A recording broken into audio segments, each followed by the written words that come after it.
I kind of feel like Bart Simpson at the beginning of every episode of The Simpsons where I have to write out, I will be nice to my NL West rivals. I will be nice to my NL West rivals. So I promise you, I will be nice to my NL West rivals. Except for the Padres, because fuck them.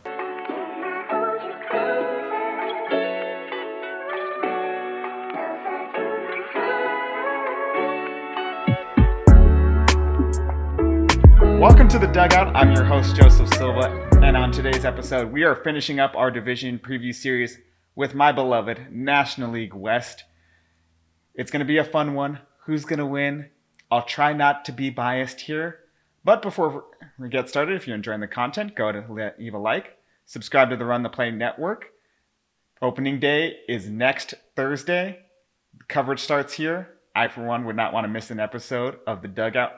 And perhaps more importantly, March Madness starts this Thursday. And if you think you know more ball than me, Aunt Phil, join the bracket challenge. You could win a free jersey, but you ain't going to beat me. That's for damn sure. Now we begin with the Colorado Rockies, who I love them. I went to Coors Field last year. Beautiful ballpark. This team is horrible, though. At catcher, Jacob Stallings is projected for a 79 WRC plus this year. Michael Toglia will be at first with a projected 93 WRC plus. Tyro Estrada is going to be at second with a projected 89 WRC plus. Third baseman, one of the most underrated players in the league in my opinion, Ryan McMahon sits there with a 91 projected WRC plus. Rockies legend Ezekiel Tovar is going to be at short with an 89 projected WRC plus. Analytics darling Nolan Jones, man's left with a 101 WRC plus. The man who haunts my nightmares, Brenton Doyle, is going to be in center with a projected 86 WRC plus. Jordan Beck is going to be in right with a projected 85 WRC plus. And the unfortunate tragedy of Chris Bryant will be DHing with a projected 98 WRC plus. And I want to talk about Brenton Doyle here. He's a fantastic defender in center field, has a lot of great speed. But I don't like the projection that Fangraphs has for him this year. He doesn't have the best plate approach, but he hits the ball decently hard, has a good launch angle. He just has to be, say it with me, a little more patient. I know that's my big thing here. But if he's just patient, I think he can really just spray the ball all over. I think the big thing with his projection in WRC Plus is the fact that he plays in Coors Field. And as someone who has now seen a game in person at Coors, I can tell you something is going on in that ballpark, man. It is weird. It is a bandbox for a reason. And that's kind of what's hurting Doyle. But I think he's got potential to be a top 10, maybe even a top 5 center fielder this year. You heard the name here, Brenton Doyle. The rotation, not looking much better than the lineup.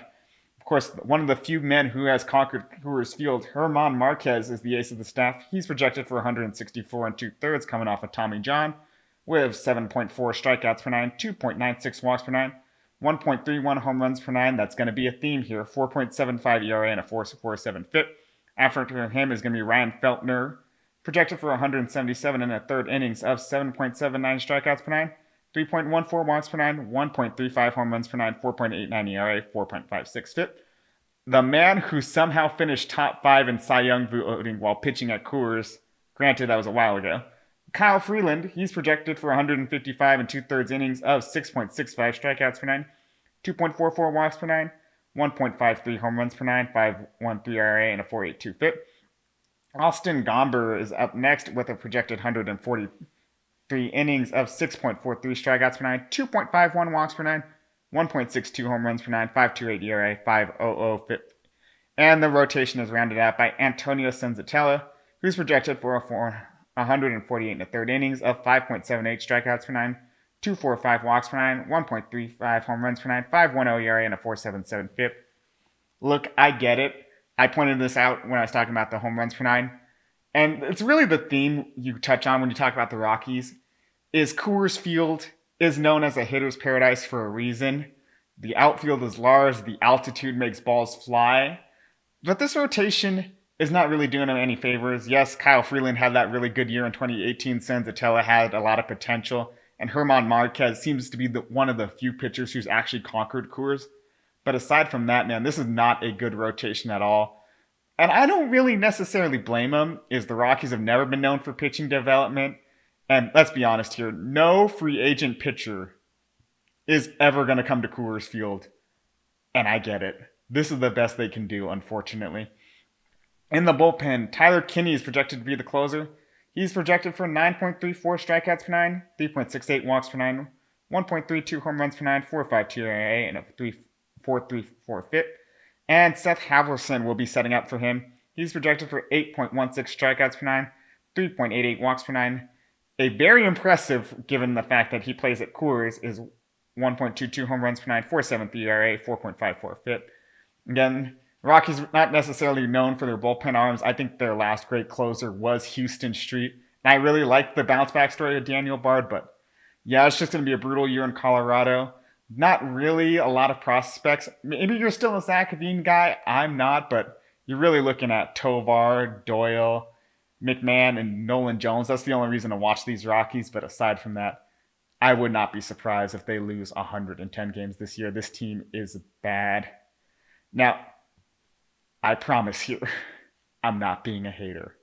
I know I have a history of hating the Padres on this channel and on this show. But I'm being serious when I tell you they are going to finish fourth in this division because I don't think it's going to be a pretty year for them ownership-wise. The talent is still there on the field, but I'm going to touch on why I'm so low on them after, of course, I go through their projected roster. At catcher, the man who somehow won an All-Star Game MVP, Elias Diaz, will be doing the catching. He's projected for an 81 WRC+. He's the next Tony Gwynn, I swear. Luis Arias is at first with a projected 117 WRC+. The man who I hate more than anything, Jake Cronenworth's at second with a 104 projected WRC+. Dodgers legend Manny Machado, oh, that hurts to say, is at third with a projected 122 WRC+. The second worst contract in baseball, Xander Bogaerts, will be at short with a 113 WRC+. A man who has lost his status as a Dodger legend after playing for both the Padres and the Astros, Jason Hayward, is the projected left fielder with a 98 WRC+. Yes, he was a shortstop, and now he's a really good defensive center fielder. Jackson Merrill will be out in center with a 123 WRC+. It was just for ringworms. I'm not taking steroids, man. Fernando Tatis Jr. is in right with a 144 WRC+. And the man with the smoothest hits, both on and off the field, OMG, it's Jose Iglesias. He'll be DHing with a projected 93 WRC+. It's a good lineup. It's not as deep as it was last year, and it's a little top heavy. Is Machado, Merrill, Tatis, Arias, good 1 through 4. Bogaerts is a little iffy, and after that, it just falls off a cliff hard. Hayward can't hit lefties. Elias Diaz can't hit outside of Coors. Jose Iglesias was fun with the Mets. I don't know if it translates necessarily into Petco Park. Jake Cronenworth had one good season and one good hit, and that's why he got paid the money he did. And aside from that, I just do not like this Padres lineup. Yes, 1 through 4, they are as good as anyone else. It's how they support that rest that kind of concerns me. The rotation, however, also kind of concerns me, and it has to do with the ownership situation. But again, I will touch on that later. The ace of the staff is Michael King. He's projected for 179 and 2/3 innings of 9.59 strikeouts per nine, 3.22 walks per nine, 1.09 home runs per nine, 3.60 ERA, and a 3.81 FIP. After him is White Sox legend Dylan Cease. He's projected for 189 innings of 10.68 strikeouts per nine, 3.36 walks per nine, 1.07 home runs per nine, 3.48 ERA, 3.55 FIP. And if they're still going, man, Yu Darvish is here with a projected 167 and 2/3 innings of 8.59 strikeouts per nine, 2.51 walks per nine, 1.35 home runs per nine, 4.16 ERA, and a 4.19 FIP. The Stuff Plus legend himself, Nick Pivetta, is your 4-starter with 152 and 2/3 innings of 10.31 strikeouts per nine, 2.93 walks per nine, 1.35 home runs per nine, 3.88 ERA, and a 3.90 FIP. And rounding out the rotation is Kyle Hart with 109 projected innings of 6.44 strikeouts per nine, 3.15 walks per nine, 1.42 home runs per nine, 4.63 ERA, 4.97 FIP. Now to address the elephant in the room is, unfortunately, with the passing of Peter Seidler, the ownership situation is in flux. The team currently belongs to the brother, I believe, but the wife is suing for control of the organization. And they're looking to cut payroll regardless, because Seidler really had a devotion to building a good baseball culture in San Diego, which he has done in spades, and really putting money to field a competitive team year in and year out. Unfortunately, neither party who may take control of this club is interested whatsoever in putting out expensive payrolls year over year over year. And unfortunately, Xander Bogaerts is a poison pill contract. No one's going to take that. You're not trading Tatis. You're not trading Machado. Cronenworth, no one's going to take. So that's a lot of the money of the hitting core already tied up and basically immovable. So you look at the rotation. Both Cease and King look to be free agents at the end of the year. I would not be surprised if Preller trades one or both of them at some point this year to get prospect capital, because the man, say what you will about his roster building acumen, but he is one of the best, if not the best, evaluators and talent in all of baseball. He will get a haul and then some back for either of these two guys. And without them, the rotation really lacks direction. Yu Darvish is still very good, but he's getting older. Nick Pivetta, I like. He's a stuff plus king. I think he'll be fine once he moves over and gets help from this pitching or this coaching staff. And after that, you don't really have any stud prospects in the organization. I think it's going to be a brutal year, unfortunately. Preller is going to take the long-term vision here. One of the Cease and King is gone. I just don't see it. If they had both of them for the whole year, I think this is easily a top 3, maybe even a top 2 team in the NL West. But unfortunately, given everything that's going on outside of the diamond, I don't see either one of them staying. They are going to be, unfortunately, the 4th place team. But before we get to the top 3 teams, let's hear a word from our sponsor. Man, okay, LeBron hit my parlay. Let's get it. Oh shit, he hit it? Yeah, bro. Look at this. I won $200. I tailed your parlay. How the heck did you win $200? I used Boom Fantasy. I used their pick and spin, spun the wheel, got 10 times my money. Bro, you gotta hook me up. If you use code RTP, you could get a risk-free bet up to $100. Let's get back to the video. Now in 3rd place, a team I don't talk about as much, but I hate more than the Padres. But again, I'm being fair here. It's the San Francisco Giants. At catcher, we have the 50th best player in baseball. I know you know. It's Patrick Bailey with a projected 91 WRC+. The late night man himself, late night Lamont Wade Jr. is at first with a 116 WRC+. One of the fastest men in the West, Tyler Fitzgerald, is your second baseman with a projected 92 WRC+. Analytics and StatCast darling Matt Chapman is at third with a 114 projected WRC+. The eternally underrated Willie Adames is at short with a 109 WRC+. The feel-good story of 2024, Helio Ramos, is in left with a 106 WRC+. Korean legend Jung-Hoo Lee is at center with a projected 121 WRC+. But maybe not for long. We're still waiting to hear back on the injury news. He did have back tightness ending spring training. Let's see if he's still going to be the center fielder. Unfortunately, the second best major leaguer with the last name Yastrzemski, Mike Yastrzemski, is in right with a 99 WRC+, and Gerard Encarnacion is DHing with a 101 WRC+.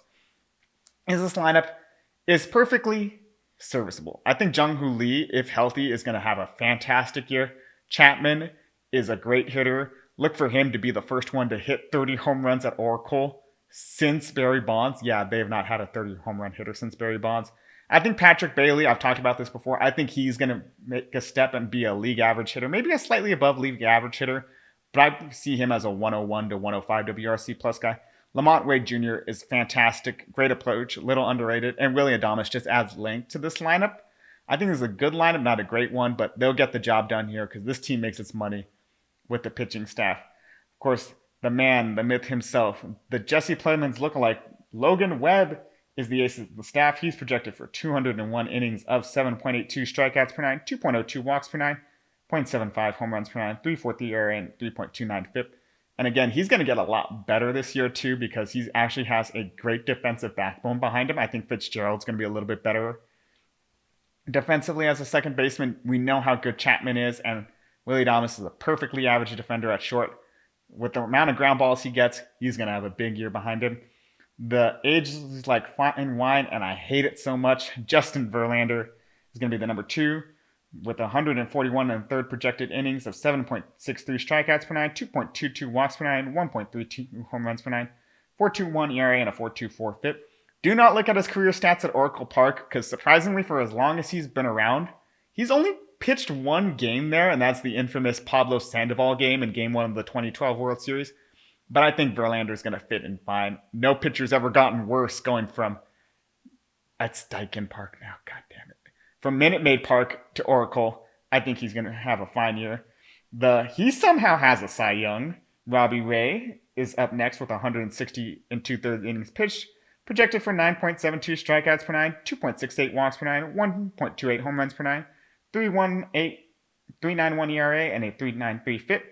The converted closer, now starter Jordan Hicks, is up next. He's projected for 138 innings pitched of 8.14 strikeouts per nine, 3.80 walks per nine, zero point 0.9 home runs per nine, 4.07 ERA, and a 4.11 FIP.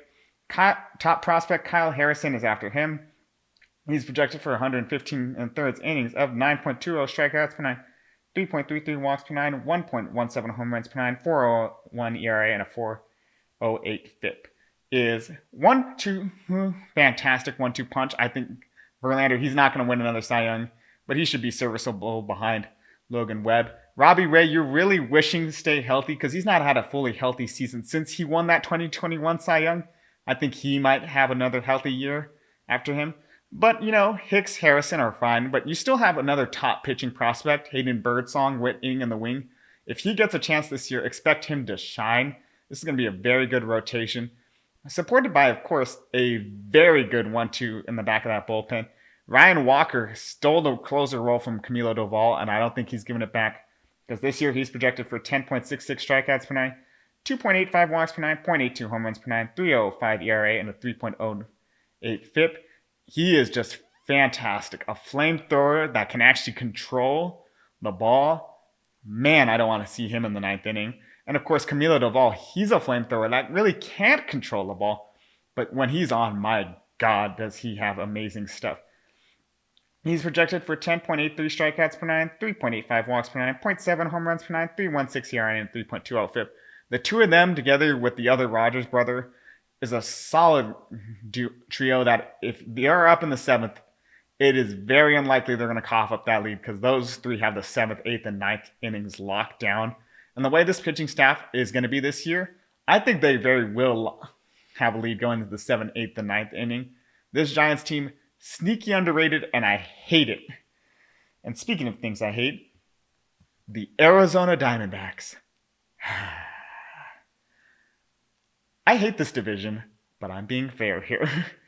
This Diamondbacks team is so good, really led by this fantastic lineup, and it all starts at catcher with the eternally underrated Gabriel Moreno with a projected 116 WRC+. The new Diamondbacks first baseman that will be terrorizing Dodgers Nation for years to come, Josh Naylor, is at first with a projected 116 WRC+. I am so sorry I kept doubting you. I will no longer. Ketel Marte is at second with a 132 WRC+. I either hit it hard or I strike out. Legend himself, Eugenio Suarez, is third with a projected 103 WRC+. Top prospect Jordan Lawler will be at short with a projected 95 WRC+. The not racist Gurriel brother, Lourdes, will be in left with a projected 108 WRC+. Jake McCarthy, man center, with a projected 105 WRC+. The fastest man in the West himself, Corbin Carroll, will be in right with a projected 127 WRC+.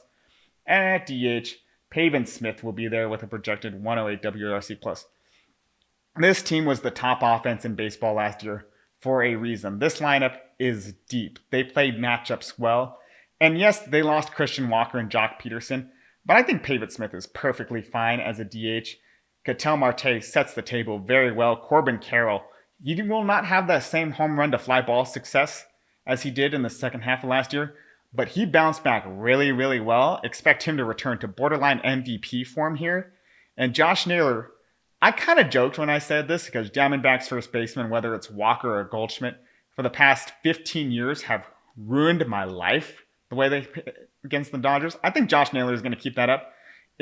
Yes, he hits the ball very hard, has a decent plate approach. That's all you really need as a first baseman. He's fine defensively, but he's such a good hitter, and he's got so much protection around him. He should have a career year out in the desert.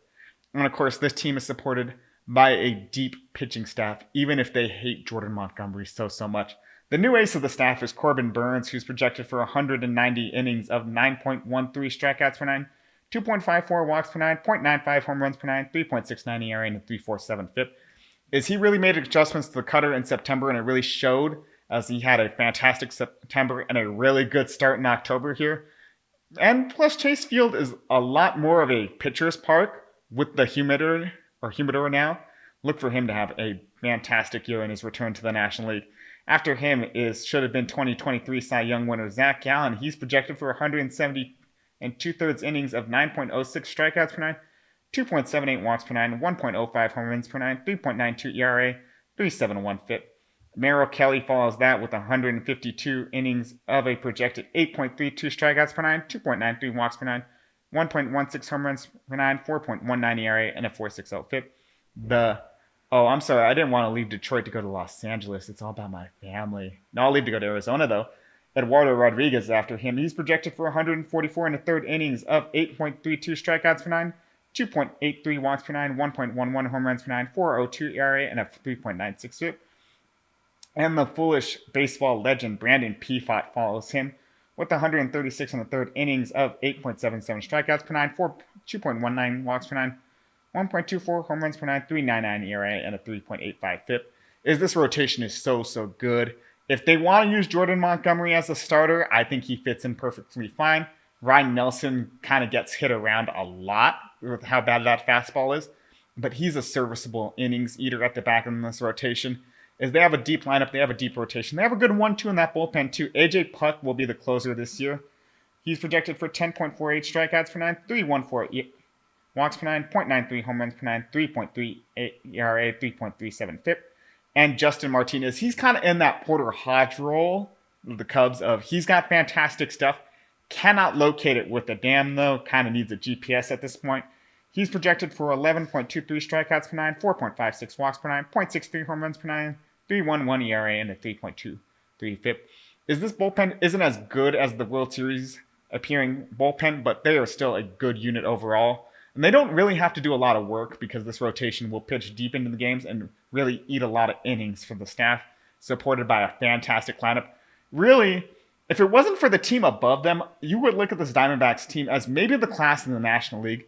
There's very few weaknesses in this roster. You can argue they maybe need a 5-starter, but Pfaadt or whoever they decide to throw there is going to be a perfectly good 5-starter. Maybe they can use more bullpen depth, but again, Puck and Martinez are enough to do it. And this lineup, what can you say about it? They led the National League in runs scored for a reason last year. They are a near perfect team. But unfortunately, and I say this with no bias whatsoever, don't look at the jersey and the hat. I'm being serious here, okay? They are facing the perfect team. That is, of course, my beloved Los Angeles Dodgers. They have a fantastic lineup, led by Academy Award winner, Will Smith at catcher with a projected 117 WRC+. Braves legend Freddie Freeman is at first with a projected 138 WRC+. Cardinals legend Tommy Edman is at second with a projected 97 WRC+. A's legend Max Muncy is at third with a projected 113 WRC+. And Red Sox legend Mookie Betts is at short with a 141 WRC+. In the outfield, it's Mets legend Michael Conforto with a 111 projected WRC+. Cuban legend Andy Pages in center with a 111 projected WRC+. Of course, Mariners legend Teoscar Hernandez is in right with a 116 WRC+. And you know him, you love him. Of course, it's Angels legend Shohei Ohtani with a projected 156 WRC+ in the DH spot. I'm not going to spend that much time on the lineup. You know how good it is. This team won the World Series for a reason, and they're mostly running it back with the same core. I would want Haesung Kim at second here, but I'm putting my bias aside. This is the lineup they're putting together. I don't think Andy Pages is a 111 WRC+ guy. He's a bad defensive center fielder, but I leave it be. This team is a fantastic offense, and we all know this. The rotation is so deep. Yoshinobu Yamamoto is the ace of the staff, but we have 5 of them. But he's the guy who got the opening day start this year. He's projected for 158 2/3 innings of 9.46 strikeouts per nine, 2.46 walks per nine, 1.08 home runs per nine, 3.58 ERA, and a 3.54 FIP. I don't like him, but I kind of do now because he's on my team. Blake Snell's after him. He's projected for 170 innings of 11.69 strikeouts per nine, 3.87 walks per nine, 1.09 home runs per nine, 3.51 ERA, and a 3.53 FIP. Please just stay healthy for a full year. Please. Tyler Glasnow is after him. He's projected for 143 and 2/3 innings of 1.16 strikeouts per nine, 2.55 walks per nine, 1.01 home runs per nine, 3.22 ERA, and a 3.07 FIP. The phenomenal Roki Sasaki is after him. He's projected for 38 and 2/3 innings of 11.63 strikeouts per nine, 2.82 walks per nine, 1.07 home runs per nine, 3.3 ERA, and 3.31 ERA, and a 3.21 FIP. Though he really should be a reliever, I don't know why we keep having him as a starter. Ginger legend himself, Dustin May, is up next. He's only projected for 80 and 2/3 innings of 9.78 strikeouts per nine, 3.03 walks per nine, 1.02 home runs per nine, 3.61 ERA, and a 3.62 FIP. Oh yeah, and he also pitches too. We're going to talk about Shohei Ohtani again. He's going to be the sixth starter. The sixth starter, mind you. He's projected for 120 and a third innings of 10.51 strikeouts per nine, 2.88 walks per nine, 1.11 home runs per nine, 3.49 ERA, and a 3.53 FIP. Not to mention that Clayton Kershaw and Tony Gonsolin will be coming back this year as well. This team is legitimately going to be running a six-man rotation when everyone's up and healthy. They have 4 aces, a Cy Young winner, and 2 All-Stars. This is the best rotation in baseball. Even if we get hit by the same fucking biblical plague that hit our rotation last year, we should be fine. Because there's Bobby Miller, there's Justin Robleski, there's Landon Knack. If you believe the rumors, we'll get Sandy Alcantara too. I swear to God, if we only have 2 healthy starting pitchers going into the playoffs this year, I will lose my fucking mind. But fully assembled, this rotation is a Death Star that rivals the 4 aces of the Phillies as one of the best rotations ever assembled in baseball history. End of sentence. The bullpen is even better. Tanner Scott will be taking over the closer from Blake Trinan. He's projected for 66 innings of 11.25 strikeouts per nine, 4.04 walks per nine, 0.84 home runs per nine, 3.41 ERA, 3.36 FIP. He shut down Ohtani in that division series, and they said, okay, never again. So now he's wearing Dodger blue. And yeah, I could talk about fan favorite Anthony Bonda, my favorite Evan Phillips, the flame-throwing Michael Kopech, and the MAGA man himself, Blake Trinan. But I want to highlight one of my favorite players and one of the more underrated players on this team. And that's Justin Robleski here. He's projected for 8.37 strikeouts per nine, 3.06 walks per nine, 1.28 home runs per nine, 4.07 ERA, 4.29 FIP.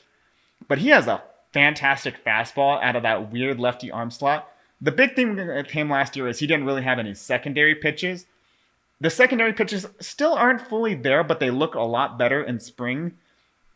Do not be surprised, especially with the fact that, there's so many glass cannons in this rotation. If Robleski's pitching, every 6th day in July and August here, really eating innings for this team and really doing a really good job of it, Justin Robleski and a team full of superstars and aces, he's going to be a name to look out for this year because he's so damn good. This team is World Series favorites for a reason here, and do not be surprised if I have them going back-to-back in next week's full season preview. But let me know in the comments down below. Was I being too biased? I probably was, but come yell at me. Is your favorite team one of the National League West teams? I know Padres fans are going to come after me because this tends to happen anytime I talk about them here on this show.